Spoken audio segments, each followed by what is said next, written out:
Bismillahir Rahmanir Rahim. Welcome to my new YouTube channel English Vidya. আজকে আমরা যেটা শিখতে চলেছি সেটা হলো সিম্পল, কমপ্লেক্স এবং কম্পাউন্ড সেন্টেন্স। এটা এসএসসি এবং এইচএসসি স্টুডেন্টদের জন্য বিশাল এক আতঙ্কের নাম। সবাই সিম্পল, কমপ্লেক্স, কম্পাউন্ড দেখে ভয় পায়, কিন্তু এই সিম্পল, কমপ্লেক্স, কম্পাউন্ড সেন্টেন্স রূপান্তর করা, ট্রান্সফরমেশন করা এটা খুবই সহজ।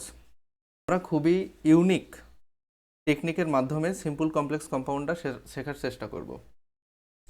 সিম্পল সেন্টেন্স বলতে আমরা যেটা বুঝে থাকি সেটা হলো সরল বাক্য। সরল বলতে একেবারেই সোজা, যার মধ্যে একটা সাবজেক্ট থাকে, একটা ভার্ব থাকে। কমপ্লেক্স সেন্টেন্স বলতে যেটা আমরা বুঝি সেটা হলো জটিল বাক্য। এইটা আসলেই একটু জটিল।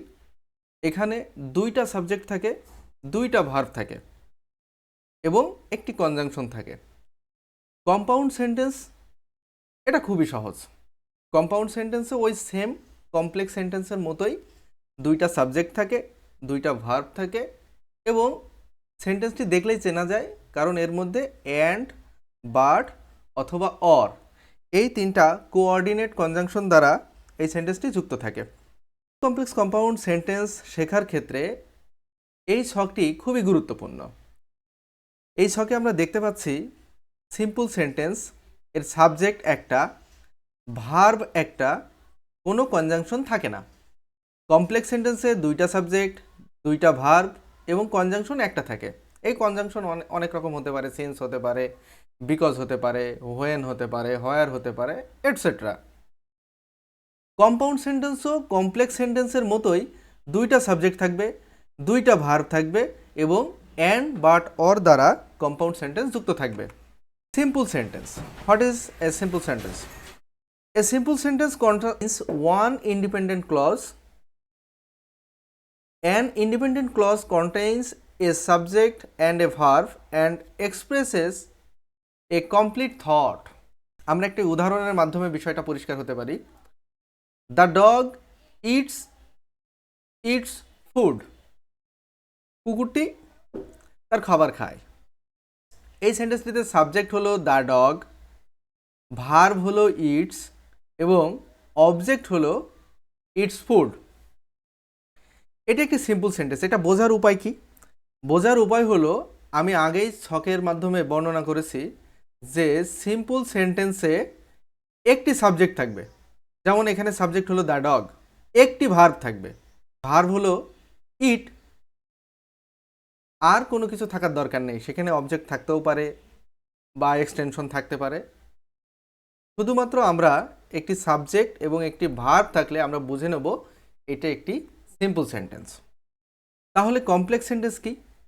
A complex sentence contains one independent clause and one or more dependent clause. সোজা কথায় বলতে গেলে কমপ্লেক্স সেন্টেন্সের মধ্যে একটি স্বাধীন বাক্য থাকবে, যে তার নিজের মনের ভাব নিজে প্রকাশ করতে পারে, কারোর উপরে ডিপেন্ডেন্ট না। এবং সেই সাথে একটি ডিপেন্ডেন্ট ক্লজও থাকবে, যে নিজে নিজে অর্থ প্রকাশ করতে পারবে না, কিন্তু ইন্ডিপেন্ডেন্ট ক্লজের সাহায্যে সে নিজের অর্থ প্রকাশ করবে এবং ইন্ডিপেন্ডেন্ট ক্লজকে সুন্দরভাবে অর্থ প্রকাশে সাহায্য করবে। এখানে একটা কমপ্লেক্স সেন্টেন্সের আমরা উদাহরণ দেখি। The girl painted a landscape because she love art.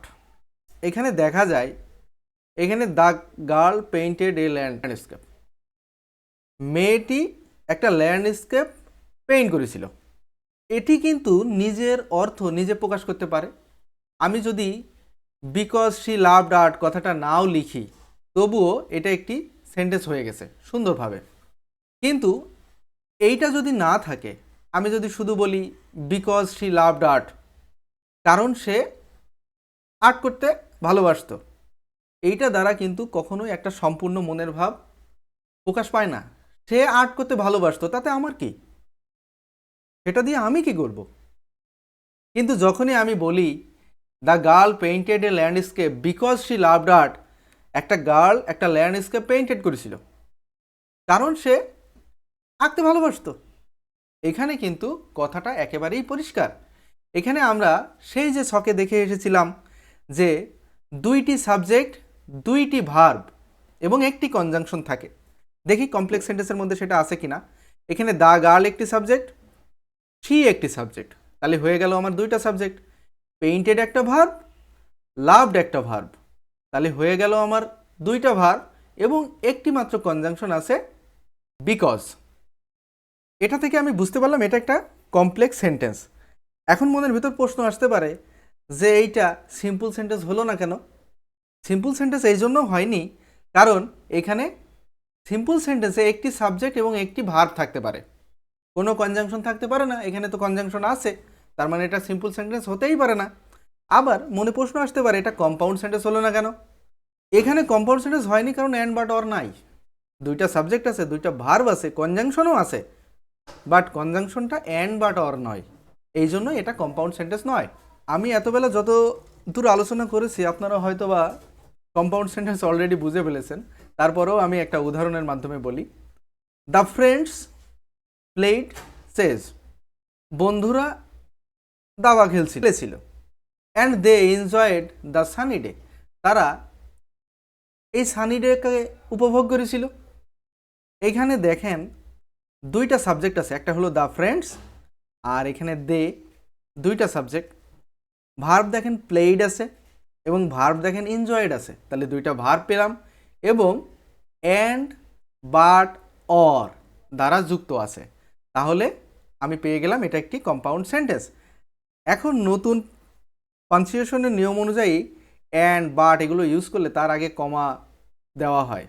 Grammarly app use করলে আপনারা বুঝতে পারবেন যে এখানে কমাটা রাইট। আমরা কিন্তু বিভিন্ন বইয়ে দেখে থাকি আমাদের গ্রামার বইয়ে এখানে কোনো কমা দেওয়া নাই, কিন্তু এখানে অ্যান্ডের আগে কিন্তু কমা ইউজ করতে হবে। এখানে অ্যান্ড বাট অরকে আমরা কোঅর্ডিনেট কনজাংশন বলে থাকি।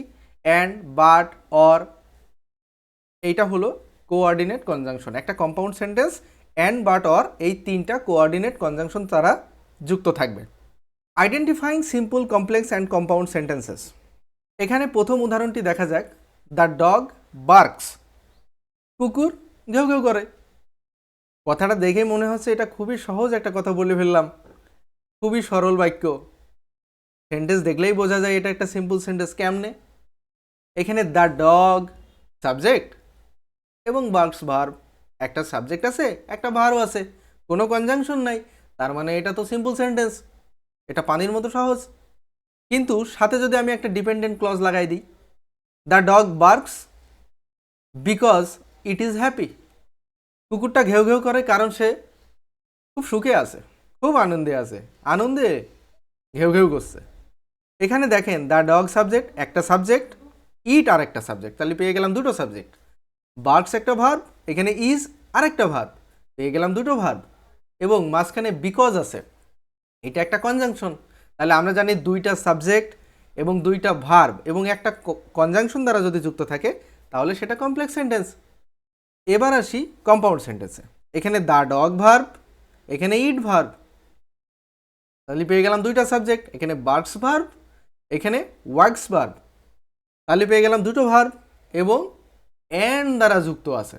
এখানে অ্যান্ড থাকতে পারতো, বাট থাকতে পারতো, অর থাকতে পারতো, বিভিন্ন উদাহরণের ক্ষেত্রে বিভিন্ন রকম নিয়ম প্রযোজ্য। অ্যান্ড বাট অর ক্ষেত্র বিশেষে অর্থের উপরে ডিপেন্ড করে বসে। এখানে বলছে যে দ্য ডগ বার্কস, কুকুরটা ঘেউ ঘেউ করে এবং ইট ওয়ার্কস ইটস টেইল, এটা তার লেজ লাড়া দেয়, লাড়া লাড়া, তার মানে লেজ নাড়ছে, ঘেউ ঘেউ করছে। এখানে এই সেন্টেন্সটিতে দুটো সাবজেক্ট আছে, দুইটা ভার্ব আছে এবং অ্যান্ড বাট অর কনজাংশন দ্বারা যুক্ত আছে, তার মানে এটা কম্পাউন্ড সেন্টেন্স। আশা করি খুব সহজে সিম্পল, কমপ্লেক্স, কম্পাউন্ড সেন্টেন্সটা চেনা গেছে। এখানে আমরা আরও উদাহরণ দেখি। আরেকটা উদাহরণ সিম্পলে, যেমন দ্য ক্যাট স্লিপস, বিড়াল ঘুমায়। কথাটা খুবই সহজ, একটা সাবজেক্ট আছে একটা ভার্ব আছে, স্লিপ মানে ঘুমায়, ক্যাট মানে তো বিড়াল, তাহলে একটা সাবজেক্ট একটা ভার্ব, তার মানে এটা সিম্পল সেন্টেন্স। কমপ্লেক্স সেন্টেন্সে কি থাকবে? আমরা জানি দুইটা সাবজেক্ট থাকবে, দুইটা ভার্ব থাকবে এবং একটা কনজাংশন থাকবে। দেখি আছে কিনা চেক করে।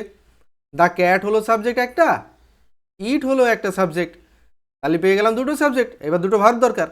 সি লিভস হলো একটা ভার্ব, ইজ হলো একটা ভার্ব, দুইটা ভার্ব পেয়ে গেলাম এবং বিকজ যুক্ত আছে, একটা কনজাংশনও পেয়ে গেলাম।